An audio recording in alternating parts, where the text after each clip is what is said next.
All right, lesson 54. We are learning about something called polar coordinates. This sounds bad. Streaks of terror. Yes, yes it is. All right, let's take our graph here. We've got our x-axis, y-axis, our origin, center, the center, 0, 0. Let's say I want to talk about this point right here. How would you name or talk about this point? 4, 3. How would you identify it? You would basically mark it over to the right, mark it up, right to the wrong. Okay? So what you're saying is you would go this way and then this way at a right angle, and you would end up at what Katie said, which is you would identify this as 4, 3. The reason for what that means is on the x, y axis, you are moving positive 4 on the x-axis. So from the origin, you're moving 4 on the x-axis in a positive direction, and then you are moving 3 in a positive direction on the y-axis. So right 3, up 4, and that identifies that point. Yeah. Okay? Excellent. This is what is called rectangular coordinates. Rectangular coordinates. Because you make part of a rectangle here, just like if I also went this way, that would make a rectangle, right? Yeah. So we're talking about going along the edges of a rectangle in order to arrive at our destination right here. Well, is there another way? I shouldn't leave that as an open-ended question. There's more than one way to get from here to here. Right? If you're starting here and you want to get to here, you could go this way and then turn and go this way, or You could go in a straight line, you could go in a straight line. which is the shortest distance between 2 points. Exactly. Somebody was paying attention to geography. So if we start here and we want to end up here, what we could say is, well, instead of limiting ourselves to these 4 directions, what if we just turn this many degrees to face there, and then advance that far? But how do we know how many degrees that is? That is a very good question. If only we had some trigonometry skills with a right triangle and knew about sine, cosine, and tangent. Oh no. Right? So the coordinates of this point in the rectangular coordinates are 4, 3, because we have moved 4 on the x-axis and 3 on the y-axis. By virtue of what we have done, this is a right angle. If we draw a line connecting the origin with our ending point, we now have a right triangle with this side of 4, this side of 3. Now remember, the other way to get there, if we're standing here and we turn to face our ending point, and then we just go forward there are 2 things that we need to know. One of you asked, how far do we turn? Or how far do we turn? So that's turning, that's an angle. And then the other thing is, what is this distance? Let's call this distance r. Okay? One You at can each do Python. side. The reason we call it an r is because a lot of times we can think of it as like the radius of a circle. Can you just do Python? Yes. Okay? Pythagorean theorem for what? R. To find r? Yeah. Absolutely. So if we want to find what r is, we can use the Pythagorean theorem. So that would be 4 squared plus 3 squared equals r squared. And some of you recognize your Pythagorean triple of 3, 4, 5. So r is 5. Now how are we going to find theta? How are we going to find our angle? Yep. Pretend for a second that we did not solve for this yet. So using the available information, we're looking for this angle. We know this, and we know this. All right, You could use the inverse function of tangent. exactly.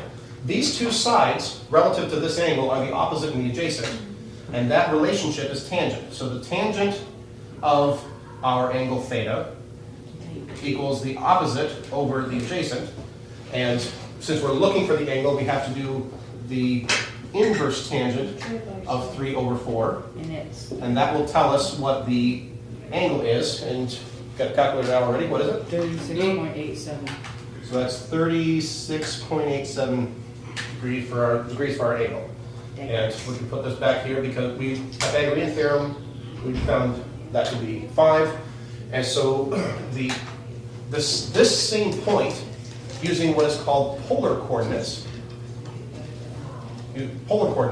it takes this form, r at theta, our distance, and then this symbol, this angle-looking symbol, and then the angle. So how far and in what direction? So in this case, we would write 5 at 36.87 degrees. So it's like an upside down division thing? You know how sometimes we'll talk about like angle A? Yeah. Think of it as like an angle symbol, so we just extend the bottom and we write the degrees on top of it like that. Thank you. That's it. All right. So this is the main idea. One thing that you do need to know, or let's see what happens if we are in a different quadrant.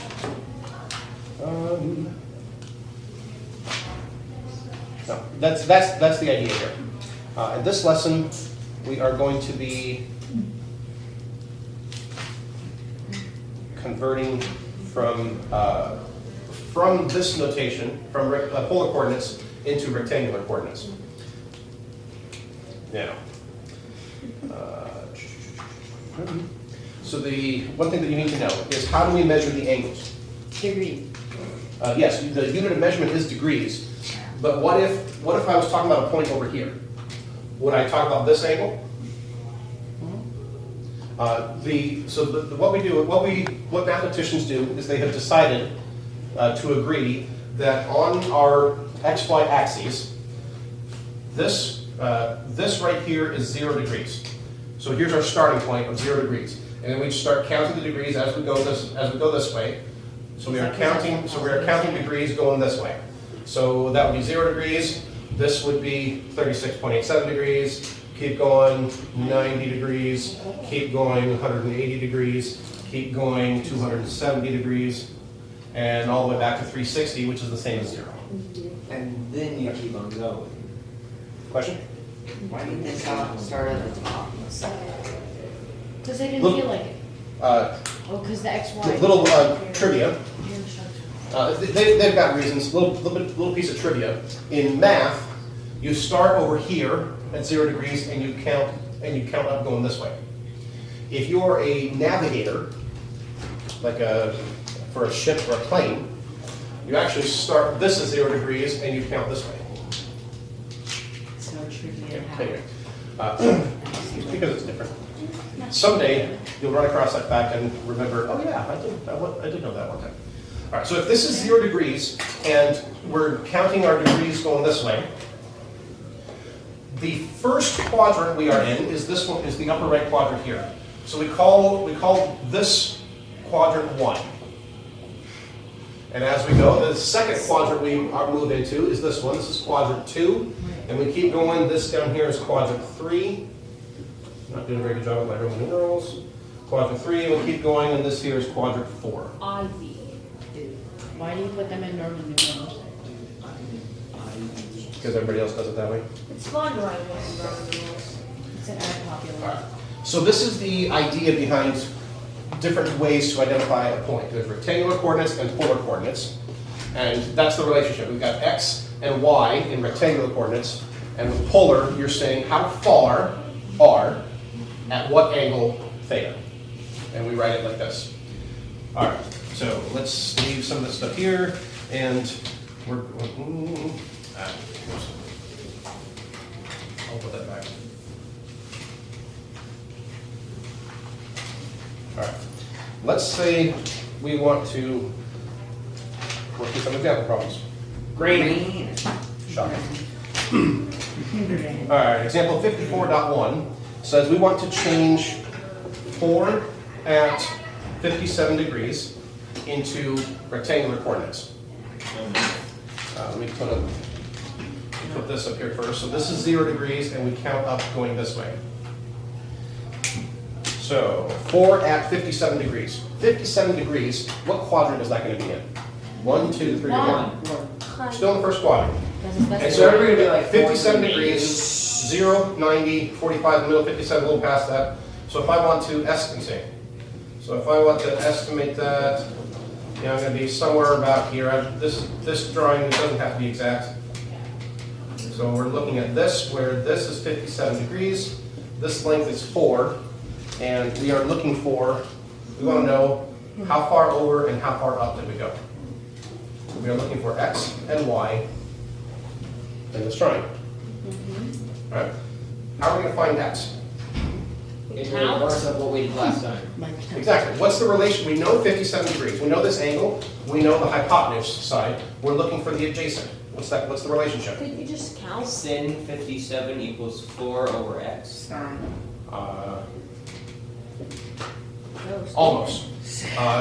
First of all, sine is opposite over hypotenuse. We want adjacent over hypotenuse. So it's cosine. So the cosine of 57 degrees equals the adjacent over the hypotenuse. And if you recall, when I set these up, I always tell you put that over 1 and cross multiply. So 1 times x equals 4 times the cosine of 57 degrees. Someone with a calculator?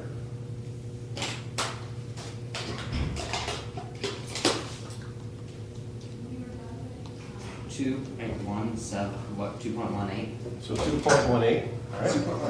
2.18. Now we want to find y. We know the same angle, same hypotenuse. Now we're looking for y, which is on the opposite side. Damn. That one is sine. Aww. Sine 57 degrees equals y, the opposite. Opposite over hypotenuse. Again, put that over 1, cross multiply. 1 times y is y equals 4 times the sine of 57 degrees. So 4 times the sine of 57 degrees, and that is what? 3.35. 3.35. All right, so then our answer to the question, now we know how far over we have gone, to be 2.18, and we know how far up we have gone, that's 3.25.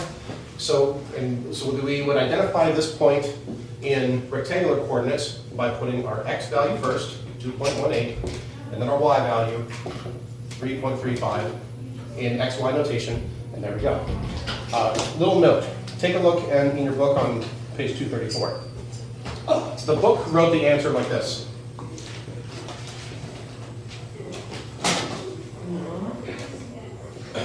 The r plus u. That's weird. What does that do? See, that you go What- 2.1 and 5. This makes 2.18 right, and plus 3.35 up. Can we write it? Personally, I think this is kind of dumb. Because all the other times that we do XY notation, we do it in this format. So anytime you see me do a problem like this, I will do it like this. The book will do it like this. I will accept either one. There actually is some usefulness to this for some other things that we may or may not, I don't think we get to this year, but you will definitely run across in a pre-calculus course.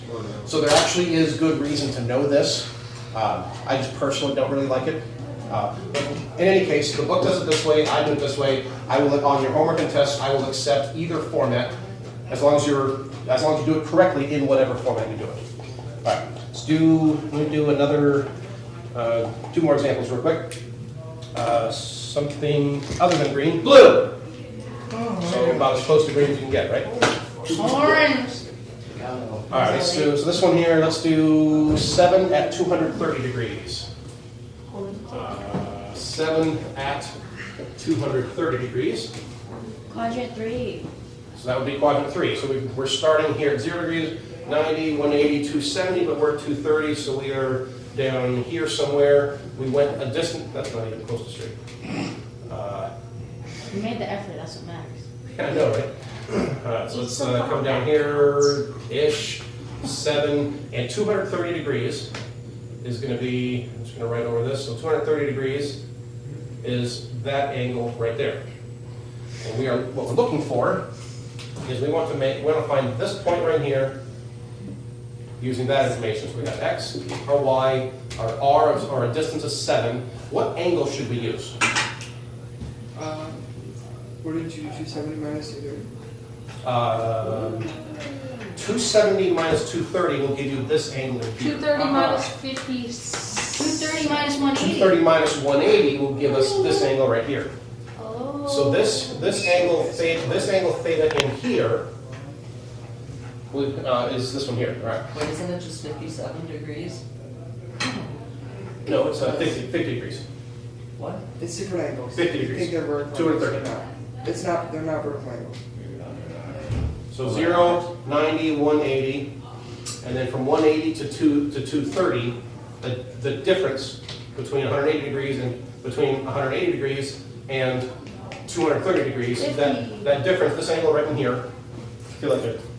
Yeah, this angle right here is 50 degrees. Well, shouldn't they be the same because No, they but intersect? line 4 and line 7 are in two different angles. They're not the same line. They Yes, look the well, same, but they're not really. 50 Okay, and so this angle 57 looks the intersect. same. Yeah, they look the This- same yeah. from here. There's because they're not exact. They're- Alright, so this angle in here is 50 degrees, Yes, now we can solve. okay? So now we can solve for our x and y. Alright, so we're going for x, that's adjacent and hypotenuse relative to this angle.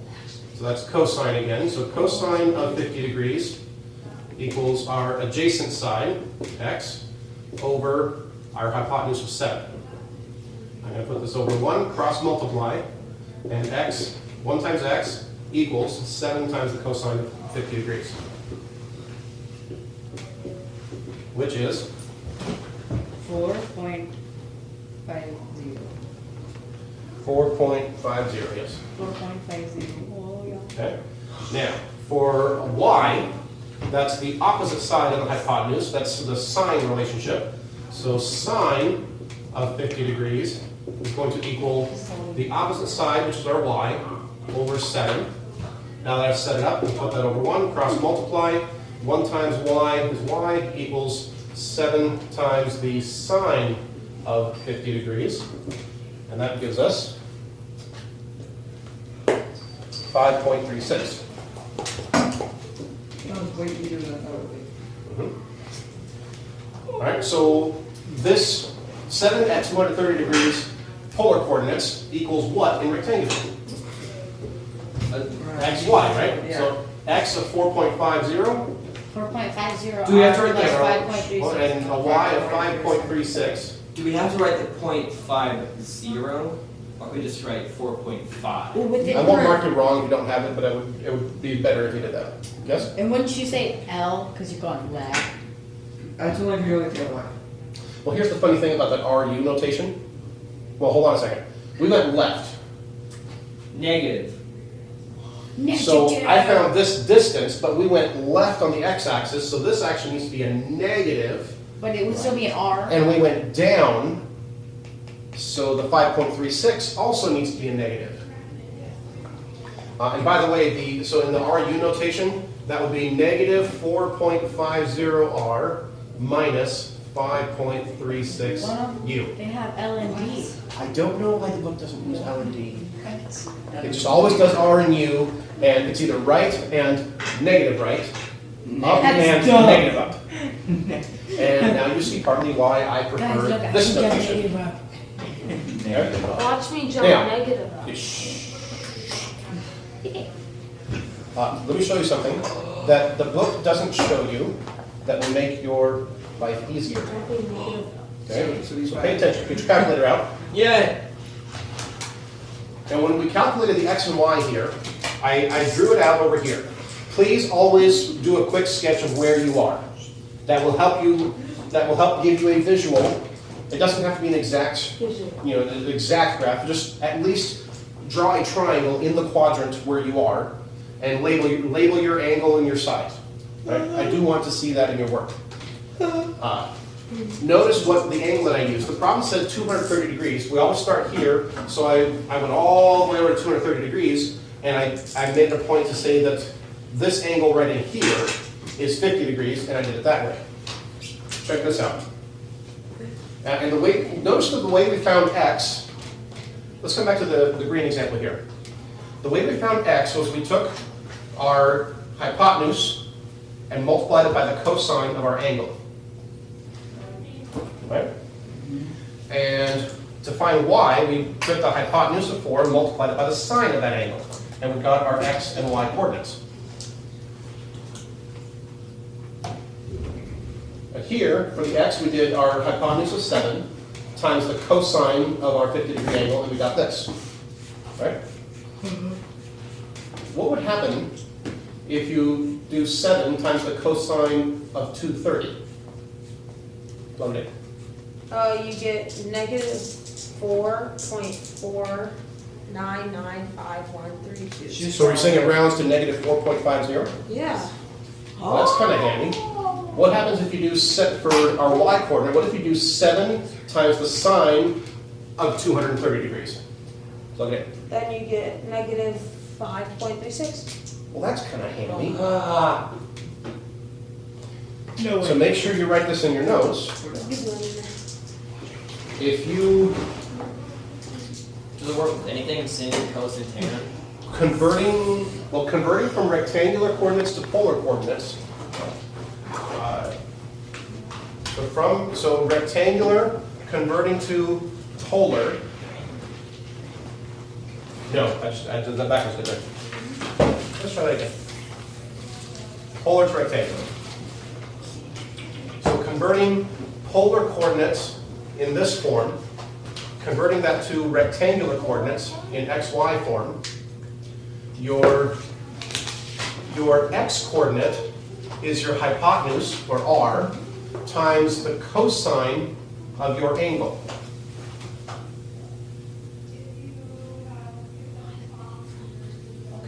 Always? What was that hissing sound? Was it the air from your... Always? All right, so when you're converting from polar to rectangular, your x coordinate is going to be your hypotenuse, or r, times the cosine of your angle. Right? That's what it was here. That's what, and over on this up in quadrant 3 here, if we used just the angle right in here, we had to mentally make sure that we put the minus sign in front of it.